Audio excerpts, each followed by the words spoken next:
Thank you very much, Peter. And it's late, so I will not tax your powers of attention too long, I promise. So late in his life, Bernard Stiegler begins to articulate the totality of his thought and his project around the ramifications of entropy.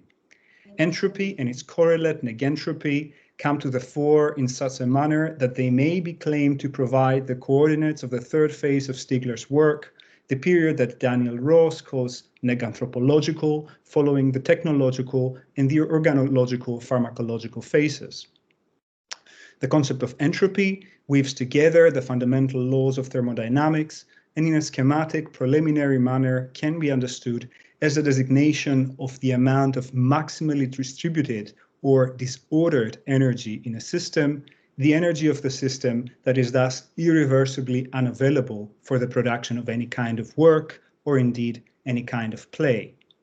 Its correlate opposite, negative entropy or negentropy, designates accordingly and even more schematically a systemic energy differential that subsists in states ordered in such a manner that work can still be effected. We will have occasion to unfold the terms further. It is worth mentioning, however, at the outset that it is entropy and in specific its role in the second law of thermodynamics where time as a physical variable is to be found. Among all fundamental equations in physics, only the second law postulates irreversibility. Thus time is often identified, or very nearly so, with entropy, and a lesion questionable in itself and doubly questionable as soon as consciousness is superimposed on the two, making in effect entropy the explanation of our inability to remember the future. If, however, it's a poor sort of memory that only works backwards, as the White Queen tells Alice in Wonderland, and if we wish to craft a memory for the future carrying Stiegler's work forward by remembering its promise, it is perhaps most conducive to resume labor at the point of its untimely interruption, that point marked by the eruption of entropy onto the foreground of Stiegler's thought. Perhaps the best way to begin this labor is by questioning what has premised these opening reflections, questioning, that is, whether one is warranted in speaking of an eruption of entropy in the strong sense of a new conceptual formation.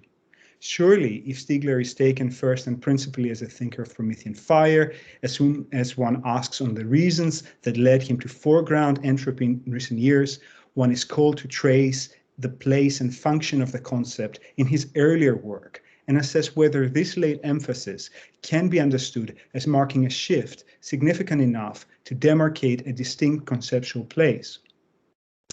Indeed, if late Stiegler's hyperbolic claim that the denial of the preeminence of the thermodynamic question after Clausius is common to most of those who have tried to overcome metaphysics, that is passive nihilism, among whom Stiegler includes Marx, Nietzsche, Heidegger, and Derrida, it seems imperative that prefigurations be sought in order to map the overall trajectory of the thermodynamic question across Stiegler's work. Although this essential undertaking cannot be carried out here in full, a cursory survey of the Technics and Time trilogy should suffice to set the remainder of the analysis on firm ground. Technics and Time 1, appearing in 1994, makes reference to thermodynamics, entropy, and negentropy in 4 distinct passages.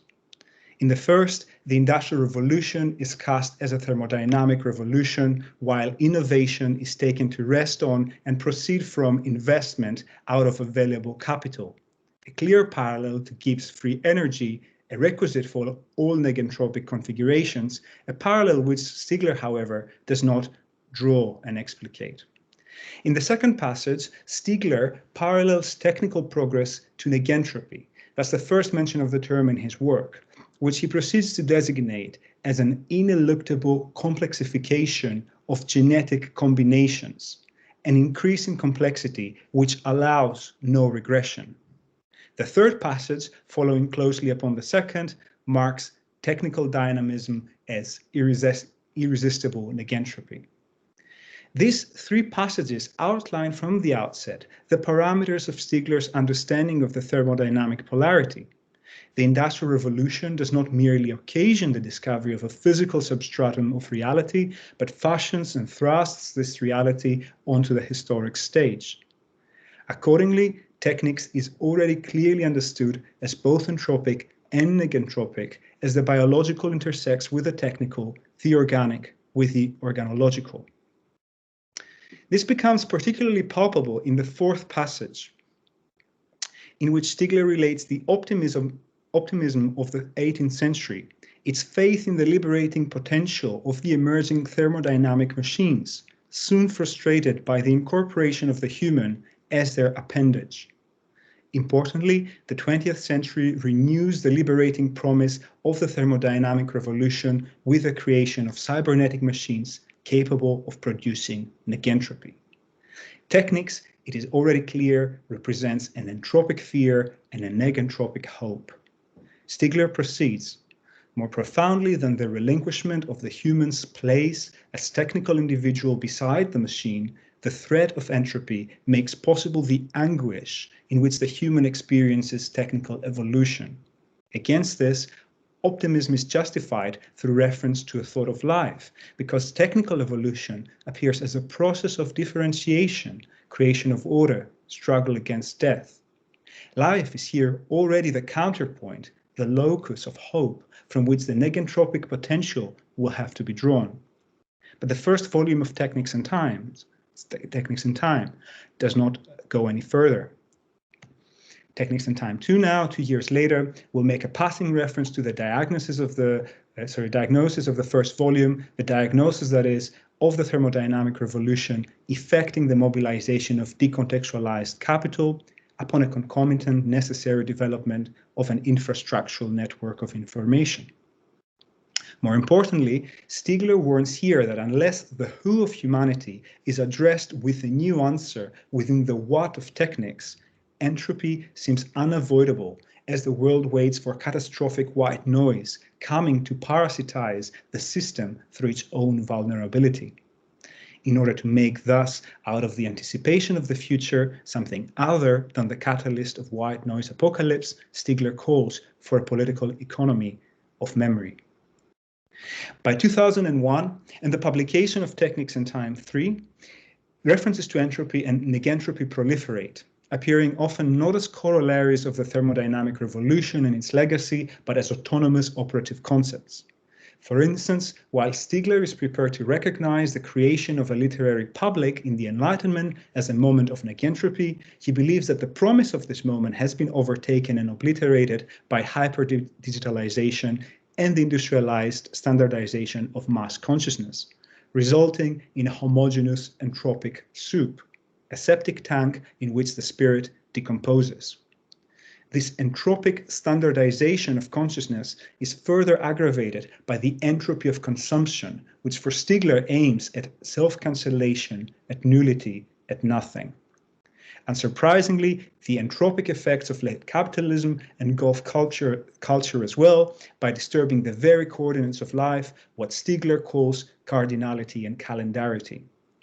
Stiegler observes that all human beings live the experience of their cultural singularity as a gauge of vitality, of negentropy, and decries the disappearance of that experience, the disappearance of singularities.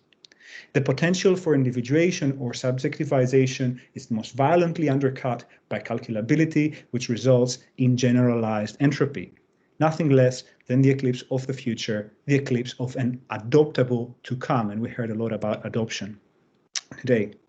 To counter this bleak prospect, Stiegler calls for the fashioning of negentropic difference, that is, of relationships that exceed oppositionality and rest on the distinction of their terms, which are themselves produced through the relationship.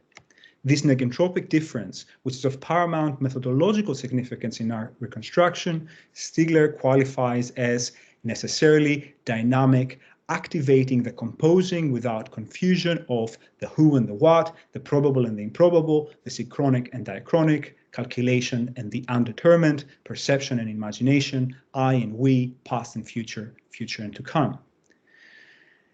Those familiar with recent texts, such as, for example, the collection Neganthropocene, The Age of Disruption, the Nanjing Lectures, or the collective text Bifurquet, will have probably found in the above summary little that is not taken up and carried forward by Stiegler.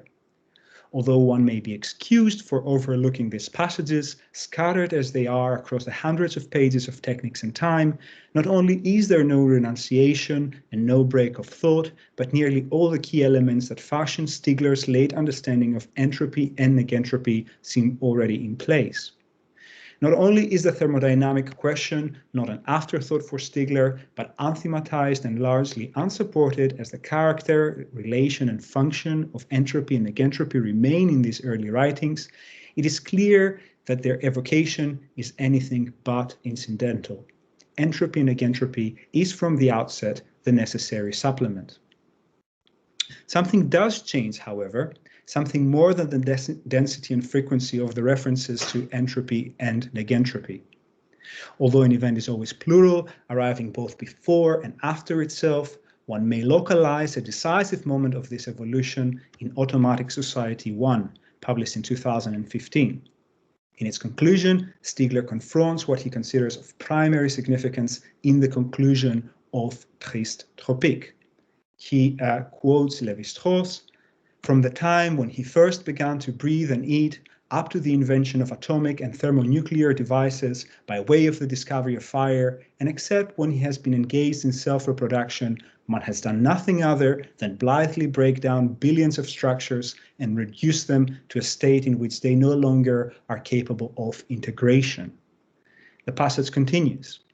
Taken as a whole, therefore, civilization can be described as a prodigiously complicated mechanism, tempting as it would be to regard it as our universe's best hope of survival. Its true function is to produce what physicists call entropy, inertia, that is to say. Every scrap of conversation, every line set up in type, establishes a communication between two interlocutors, leveling what had previously existed on two different planes, and had had for that reason a greater degree of organization. Anthropology, not anthropology, should be the word for the discipline that devotes itself to the study of this process of disintegration in its most highly evolved forms. All this, Lévi-Strauss. If it is this anthropology, not anthropology, that seems to weigh most heavily on Stiegler and spurs him to proclaim a new philosophical anthropology and neganthropology. The term emerges thus not as an idiosyncratic neologism, but as a direct response to what Stiegler considers as Lévi-Strauss's pessimism. Stiegler disregards the admittedly troubled "and yet I exist" with which Lévi-Strauss moves on from the above passage. For him, anthropology designates the announcement of an imminent arrival of the end times, and the annihilation of the time that remains until this arrival, the reduction of this time to a mere nothing, a becoming without future.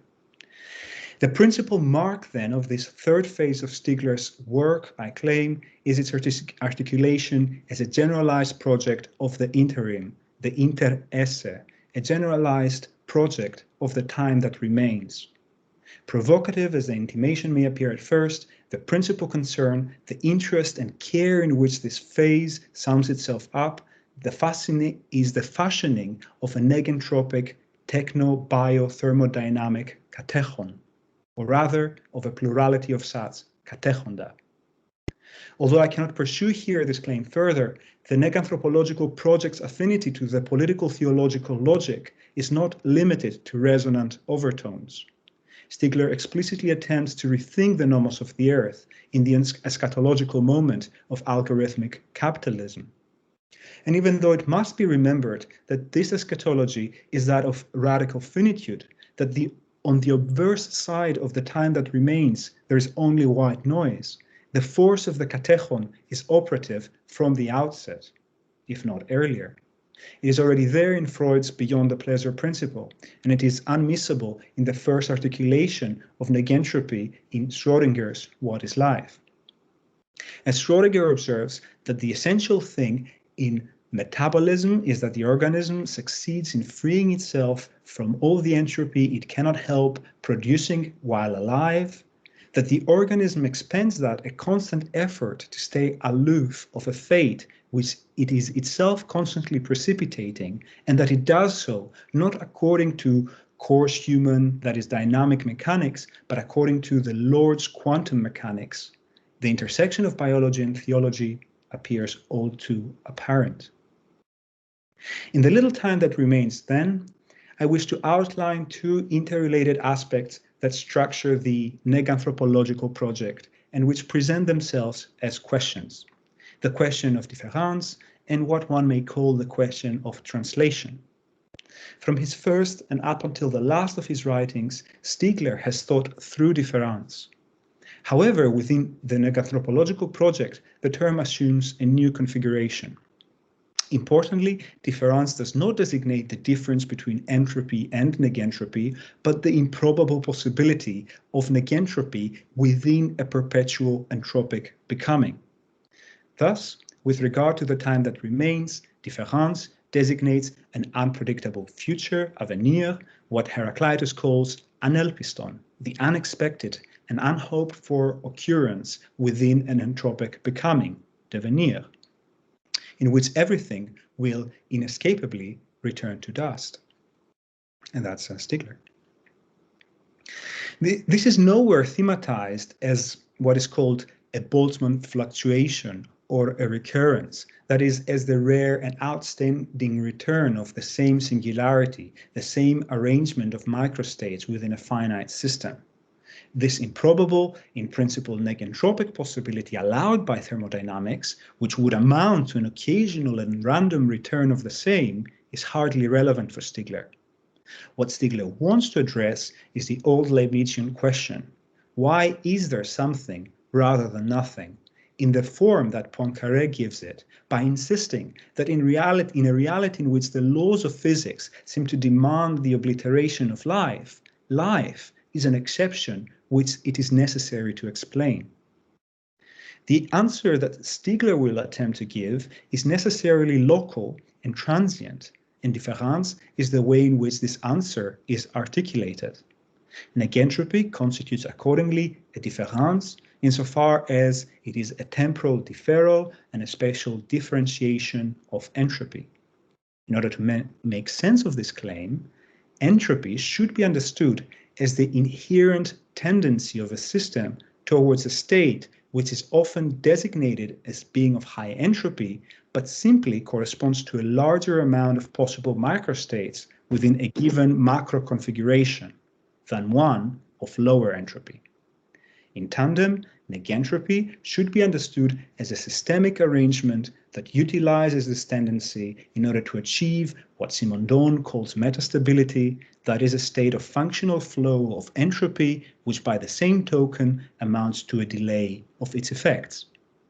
In short, then, entropy must be understood as tendency and negentropy not as the opposition or countering of this tendency, but rather as its appropriation, the participation in its unfolding in such a manner that something unforeseen emerges and lasts for a while. It is precisely in order to avoid a misunderstanding of negentropy as a reduction or reversal of entropy that Stiegler begins in this last period to employ more and more emphatically the term anti-entropy. And an important footnote, and that's actually something that comes up elsewhere, but in one of the footnotes he writes, there can be no negative entropy. Entropy irreversibly increases, whereas negative entropy would imply a reversibility that Carnot, Clausius, and Boltzmann all rejected. This is why Bailey and Longo, like Wiener, refer to anti-entropy.